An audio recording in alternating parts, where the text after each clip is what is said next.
Hi everybody, Chris and PJ here live in the Dream Giveaway Garage. Hello, Christopher. Hello PJ, you are looking awfully... Wednesday. That's your Florida shirt, so everybody, right. So you know, PJ's got a shirt with palm trees on it. That's right, very Florida living now. Ever sit under a palm tree and a big coconut came down and hit you on the head? All the palm trees around here are de-coconutized, I guess. They're de-coconutized? Is that a phrase? It is today.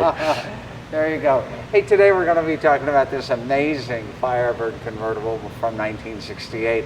Of course, those of you who know the history of the Pontiac Firebird know that there were 4 generations, and the vehicle was produced without skipping a model year, all the way from 1967, all the way to 2002.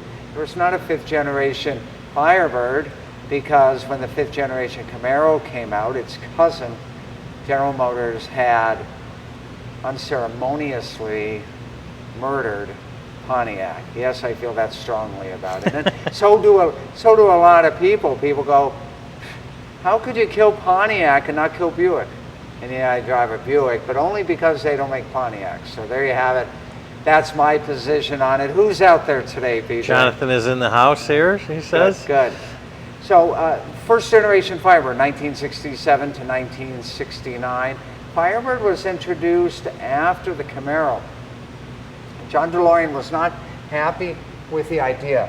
John DeLorean had a car called the Banshee, and it was going to compete with the Corvette. It was a 2-seater, big engine, low weight, and he was really thrilled about getting that Banshee out. But got to remember, both John DeLorean and the Pontiac Motor Division answered to that big corporation with 2 letters. One's a G and one's an M, right? And even John, with all the power that he had at Pontiac, could not win the battle against General Motors and get the Banshee to come out. And so they told John, they said, you've got to make an F-body. You can take the Camaro. You've got about 6 months to come up with something different that looks different for a Pontiac audience. And Pontiac engineers did a fantastic job in styling the 1967 Firebird to differentiate it from its cousin, the Chevrolet Camaro. By 1968, there were some modifications to the Firebird. Firebird engineers had the opportunity to go ahead and make some suspension changes that made, at least in my opinion, the 68 Firebird better handling than the 67 Camaro. Although both are subframe cars, like a Nova, like a Camaro, and they both are leaf spring cars in the rear. But the Pontiac tried to alleviate some of the problems that they saw with the Camaro. PJ, I'm kind of getting into the whole history of the Firebird here. I probably should just tell everybody more about the 68. Who's out there now, PJ? Oh, we got a lot of people. Let's see here. Roger says absolutely amazing rag top. It really is. Larry Wilson still has his 81 Pontiac Trans Am. Right. So last year the 2nd generation was 81. Last year the 3rd generation was 92. Matt says OCH 6 question mark? No, it's not a 6-cylinder. OHC stands for overhead cam. That was an exotic little motor that actually John DeLorean liked a whole lot as well. Now Jonathan is going to touch base here on something that we're going to talk about. Is that black car a stick or an automatic? It's a stick, 4-speed. And PJ was asking me before we went live, is this a special ordered car? Well, you said it was rare, Chris. You said it was really rare. It is rare. So let's look at the numbers on this. Pontiac made 80,000 plus Firebirds in 1968. That's a ton. And of them, only about 3,700 or so were 350 HO 4-speed cars like this one is. HO. Well, you said there's 350 and then there's 350 HO and then there's 400 and 450 HO. Correct. So I'll answer that question, then I'll get back to the 350 HO. So in the V8s, here were the engine options you could get in a Firebird. In fact, Pontiac literature called them the Magnificent Five. So you could get a 350 car, You could get a 350 HO car. You could get a 400 car. You could get a 400 HO car. You could get a Ram Air car. And then very late in the season, in March, April 1968, Pontiac came out with the Ram Air 2, replacing the Ram Air 1. So at any given time in the 1968 model year, there were 5 different V8s that you could choose from in the Firebird lineup. So the 350 HO was positioned between the 350 and the 400.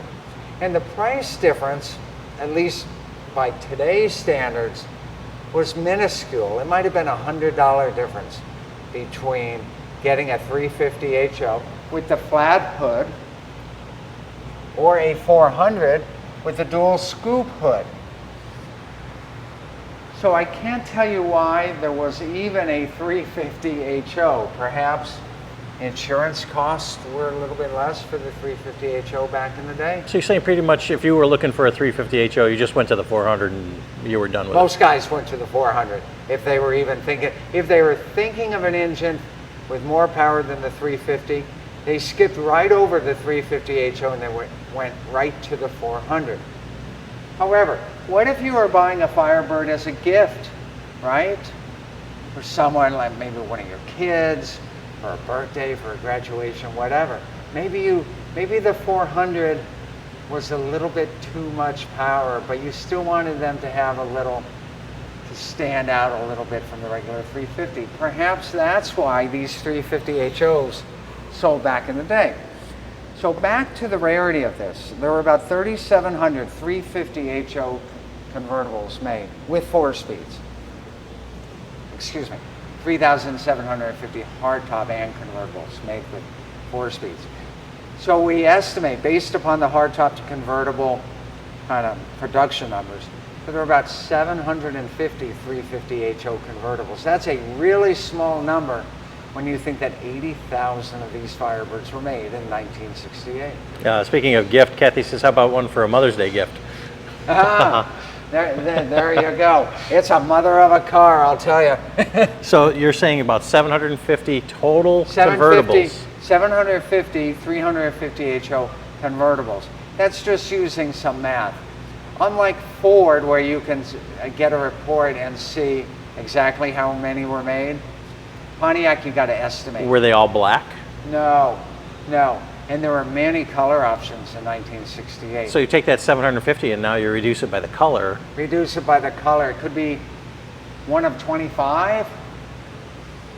I'll tell you, you don't see many of them. You don't see many at all. It is a rare bird.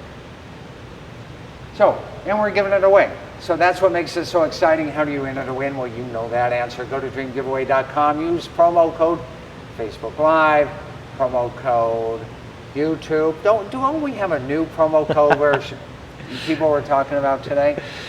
I don't know yet. I don't know yet. Okay, maybe we'll have a new promo code for you guys tomorrow.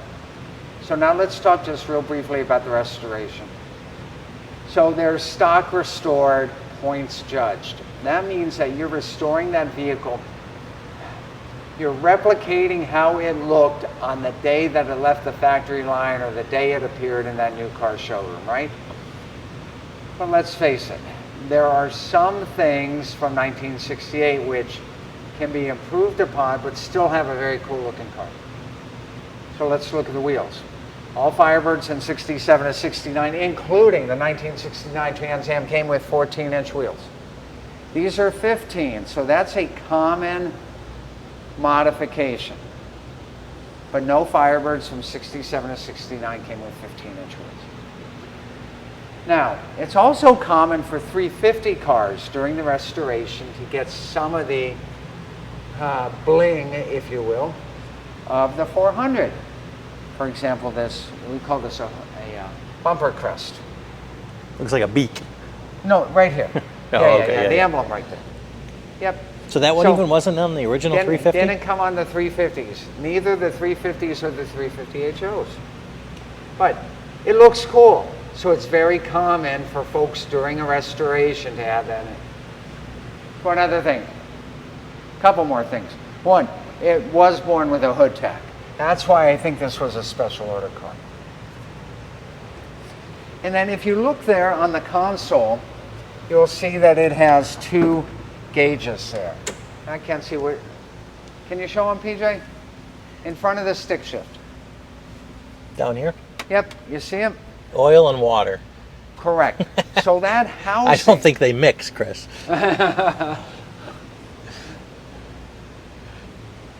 So that housing there, when this car was new, what was in there? Not an oil and a water gauge, but an electric clock. It's right on the option sheet. But what a cool idea. Someone decided instead of hanging gauges underneath the dash, they repurposed that electric clock for a water gauge and an oil gauge, and that's kind of cool. A couple other things on there too, which were added, that checking back against the build sheet. Roger wants to know, is the hood lighter than the GTO? It's way lighter, way easier. And it doesn't have to do with whether it's a Firebird or a GTO. It has to do with whether it's 1968 or 1969. In 1968, it's a very easy opening hood. I can reach right down here. I've got a latch here, and boom. See? Way easier. Roger, you remember how hard that GTO latch was? Because that GTO latch had a pull in the front, and it had like a safety mechanism on it. So you pull it part way, you lift it an inch, and then you pull it out further, and then you pull it up. And of course, a GTO hood is heavier, but any day of the week, you saw how easy the 68 Firebird hood was. I should have expected Roger to ask a hood question. Great options here. You can see here it's a power assist here on the braking. And Look at this. yeah, you can see here it's a power steering car as well. Nice restoration. Again, this was not restored to be a points judged national show winner, like the Fuelie Corvette, for instance. It's meant to be a nice car show car, a nice cruiser. And I've taken it out, and it is a blast to drive. One other thing, Roger, while we're comparing GTOs to Firebirds, is that the GTOs all came with a power top in 1968, right?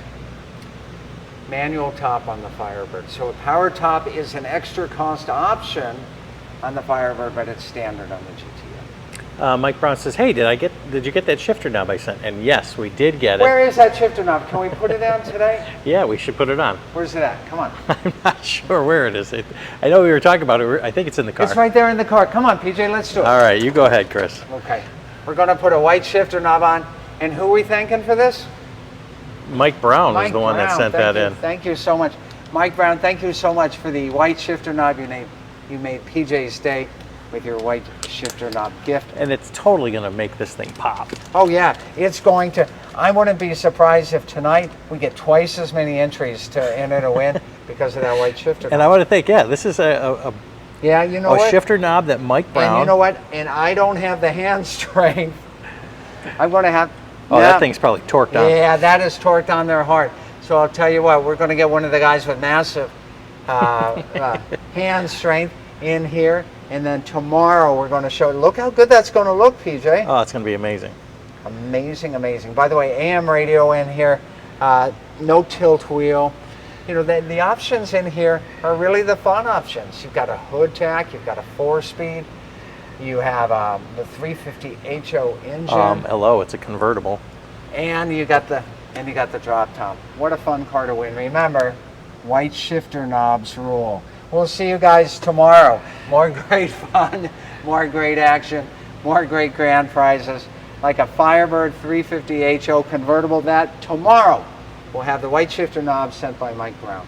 It only happens here live in our favorite place on earth, the Dream Giveaway Garage. See you guys tomorrow. See you next time, everyone.